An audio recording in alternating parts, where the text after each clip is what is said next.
ایک مرتبہ رمضان شریف کے مہینے میں حضور صوفی صاحب قبلہ کی بارگاہ میں بیٹھا ہوا تھا تو یہ بات آئی کہ اللہ قرآن میں ارشاد فرماتا ہے بسم اللہ الرحمن الرحیم اہدنا الصراط المستقیم۔ آپ کے دعاؤں کے اٹھے ہوئے ہاتھوں میں یہ آیت نور کی برکتیں ہوتی ہیں، چاہتے ہو کہ فرشتے آمین کہیں تو آپ کہتے نہیں اللہم اہدنا الصراط المستقیم، اے اللہ ہمیں سیدھے راستے پر چلا۔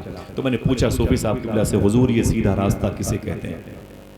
لوگ یہ سمجھتے ہیں کہ جو اترانچل والا راستہ بنا اسی کو سیدھا راستہ کہتے ہیں۔ کچھ لوگ سمجھتے ہیں کہ لکھنؤ سے آگرہ جانے کے لیے اب آپ کو وہ سیتا پور ہو کے نہیں جانا پڑے گا، وہ سیدھے آگرہ ایکسپریس وے پہ چڑھو اور پھر وہ تال گرام اور ٹھٹیا بازار ہوتے ہوئے مکن پور شریف کے قریب سے نکلتے ہوئے آگرہ پہنچ جاؤ، اسی کو سیدھا راستہ کہتے ہیں۔ نا نا نا، کچھ لوگ کہتے ہیں کہ گاڑی دروازے پر آ جائے، کسی بھی پیسے سے آ جائے، کیسے بھی آ جائے، بس ہم کامیاب ہیں۔ اب مسجد میں روز دعا کریں گے، گھر بن گیا ہے اور پھر تقریباً 20-20 لاکھ روپے کی عمارتیں کھڑی ہیں، 2-3 لاکھ روپے کی اٹالین سامان لیٹرنگ میں لگے ہوئے ہیں، بس ہم سیدھے راستے پہ چل رہے ہیں۔ برانڈڈ سامان استعمال کرتے ہیں، قیمتی ریڈ اینڈ چیف کے چپلیں استعمال کرتے ہیں، ہمارے بچے بھی بڑی قیمتی اشیاء کا استعمال کرتے ہیں، ہم سیدھے راستے پر چل رہے ہیں۔ صوفی سلطانی میں سے پوچھا میں نے کہ حضور کیا یہی سیدھا راستہ ہے کہ اچھی قسم کی کلاه سر پر ہو، ٹوپی ہو، امام شریف ہو، اچھے لباس ہو، ٹی شرٹ پینٹ ہو اور پھر وہ مہنگی گاڑیاں ہوں، اس کی آوازیں ہنگاموں جیسی ہوں اور پورے محلے میں ہمارے اسٹیٹس کا دبدبہ ہو، یہی سیدھا راستہ ہے؟ فرماتے ہیں کہ اس آیت نور سے اس کا کوئی تعلق نہیں ہے، کوئی تعلق نہیں۔ میں نے کہا پھر وہ سیدھا راستہ کیا ہے؟ بولے کہ بہت لمبی فہرست ہے، سیدھے راستے میں کتنی پاکیزہ اصول یابی اسلوب مصطفیٰ، سیرت مصطفیٰ کے عظیم عناصر موجود ہیں، ایک لمبی فہرست ہے۔ میں نے کہا حضور کوئی آسان چیز بتا دیں جس کو ہم قوم سے بتا دیں کہ یہ سیدھا راستہ ہے۔ تو کہتے ہیں کہ حرام سے بچ جانے کو سیدھا راستہ کہتے ہیں۔ کوئی پھر سے کہتے ہیں اب اس حرام سے بچ جانے کو سیدھا راستہ کہتے ہیں۔ اسی بات پر جو انہوں نے گفتگو کی تو وہ سحری کا وقت ہو گیا۔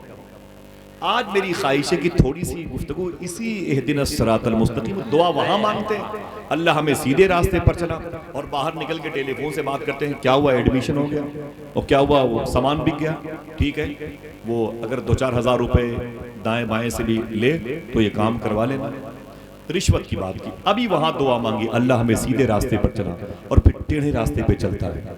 یہ بتائیے اصول حضور کے اسلوب کے خلاف ہے کہ نہیں؟ بتائیں یہ اسلامی سسٹم کے خلاف ہے کہ نہیں؟ مسجد میں دعا مانگی اے اللہ ہمیں سیدھے راستے پر چلا، باہر نکل کے یہ کس پگ ڈنڈی پہ چل رہا ہے میرے بھائی؟ گاڑیوں کی اسپیڈ تو بڑھ سکتی ہے، دنیا ہے، لیکن آخرت میں کیا ہوگا جب بال سے زیادہ باریک اور تلوار کی دھار سے زیادہ تیز پل صراط پہ تجھے چلنا پڑے گا۔ اگر اس سیدھے راہ جسے بزرگوں نے فرمایا حلال کھایا کر حرام سے بچ جا، اسی کو سیدھا راستہ کہتے ہیں۔ میں ان مبارک بالخصوص مصباحی حضرات اور ان سے محبت کرنے والے جامعہ اشرفیہ کے طلبہ کرام جہاں باتھ روم میں رہتے نا، میں وہاں جھاڑو لگانے کے لائق ہے۔ میں اس ادارے کے در و بام کو سلام کرتا ہوں، دعا کروں اللہ اس ادارے کو نظر بد سے محفوظ فرمائے۔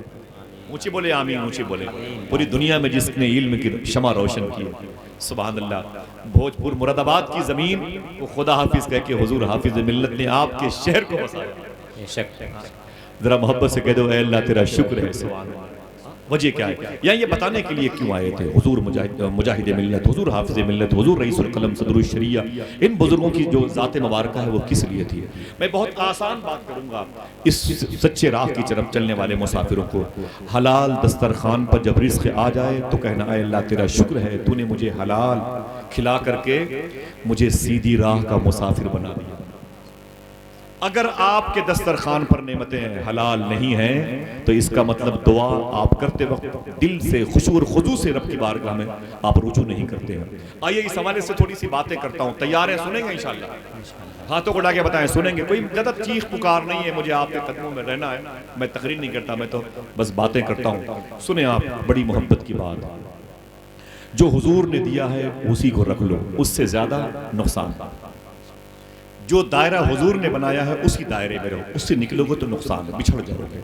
جو سسٹم، جو آئین، جو آرٹیکل، جو لا حضور نے بنا دیا ہے خدا کی قسم اسی کو فالو کرو گے تو کامیاب رہو گے انشاءاللہ۔ بولو آپ کو معلوم نہیں کہ مولا کائنات کرم اللہ وجہہ الکریم فرماتے ہیں عمر فاروق اعظم کا دور خلافت عمر فاروق اعظم کے دور میں، سبحان اللہ۔ دیکھیں حضور نے جو دیا اسے صحابہ کیسے فالو، اس سے آگے نہیں، وہ حرام نہ چھوڑ دو اسے، جو حضور نے دیا اسے لے لو، غلط غلط غلط ہے۔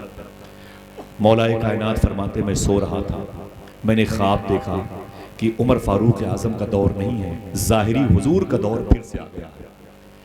مسجد نبی شریف میں بلال نے اذان دی، مولا کائنات فرماتے ہیں جب بلال نے اذان دی، یہ میں خواب دیکھ رہا تھا، فرماتے جب بلال نے اذان دی تو میں نے دیکھا کہ لوگ بھیڑ کی صورت میں جوق در جوق حضور کی مسجد میں جا رہے ہیں۔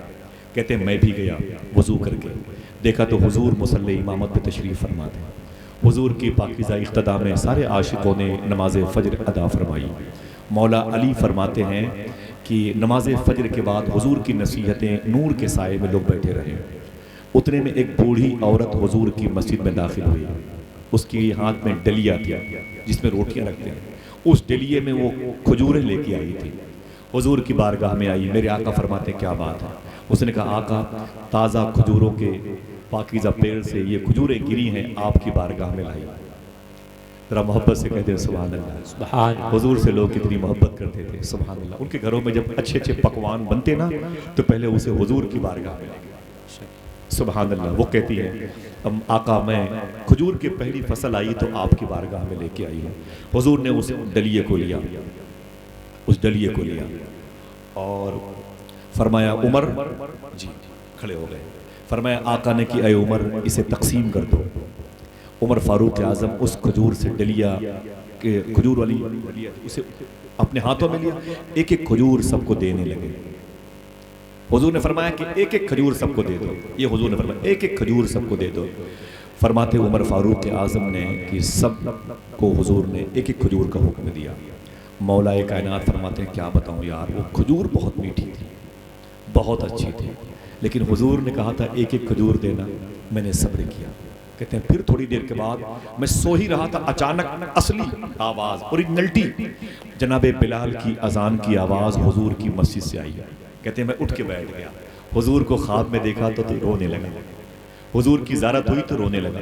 کہتے ہیں بس اٹھا، میں نے وضو کیا، حضور کی مسجد میں گیا تو مصلی پر عمر فاروق اعظم کھڑے تھے، دور انہی کا تھا نا، بولے وہ عمر فاروق اعظم کھڑے تھے، ان کے پیچھے نماز فجر ادا کی۔ کہتے ہیں وہ جیسے نماز فجر کے بعد بیٹھے اور حکومت کے تمام تر کارکنان کو کام سونپنے لگے، ویسے ہی اچانک جیسے میں نے خواب دیکھا تھا ویسے ایک بڑھیا حضور کی مسجد میں داخل ہوئی اور اس کے ہاتھ میں بھی ڈلیا تھی، اس کے ہاتھ میں بھی کھجوریں تھیں۔